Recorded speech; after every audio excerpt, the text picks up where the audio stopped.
চলমান অর্থনৈতিক অবস্থা, মূল্যস্ফীতি ও বৈদেশিক খাতের সার্বিক অবস্থা বিশ্লেষণ শেষে নীতি সুধার অপরিবর্তিত রাখার সিদ্ধান্ত নিয়েছে বাংলাদেশ ব্যাংক। আসন্ন জাতীয় নির্বাচন ও রমজান মাসে ভোক্তা চাহিদা বাড়তে পারে, এই বিবেচনায় সাময়িকভাবে মূল্যস্ফীতি বাড়ার আশঙ্কাও করছে ব্যাংকটি। মঙ্গলবার এক বিজ্ঞপ্তিতে এসব তথ্য জানায় বাংলাদেশ ব্যাংক। সম্প্রতি গভর্নর ডক্টর হাসান এইচ মনসুরের সভাপতিত্বে বাংলাদেশ ব্যাংকের মুদ্রানীতি কমিটির বৈঠক অনুষ্ঠিত হয়। সভায় দেশের সামষ্টিক অর্থনৈতিক পরিস্থিতি, মূল্যস্ফীতি প্রবণতা, ব্যাংকিং খাতের তারল্য, নীতি সুধার, বিনিময় হার ও বৈদেশিক খাতের চাপ সহ নানা গুরুত্বপূর্ণ বিষয় পর্যালোচনা করা হয়। কমিটি জানায়, মূল্যস্ফীতি ধীরে ধীরে কমছে। সেপ্টেম্বর 2025-এ সার্বিক মূল্যস্ফীতি নেমে এসেছে 8.36%, যা ইতিবাচক অগ্রগতি। তবে কিছু এলাকায় খাদ্যপণ্যের সরবরাহ ব্যাঘাতের কারণে দাম বাড়ার আশঙ্কাও রয়ে গেছে। সবকিছু বিবেচনায় বাংলাদেশ ব্যাংকের মুদ্রানীতি কমিটি এমপিসি সিদ্ধান্ত নেয়, নীতি সুধার 10%ই থাকবে।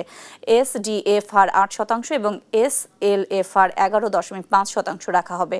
কমিটি জানায়, প্রকৃত নীতিগত সুধার 3%-এ পৌঁছানো পর্যন্ত কঠোর মুদ্রানীতি অব্যাহত থাকবে, যাতে সামষ্টিক অর্থনীতি স্থিতিশীল থাকে এবং মূল্যস্ফীতি আরও নিয়ন্ত্রণে রাখা যায়।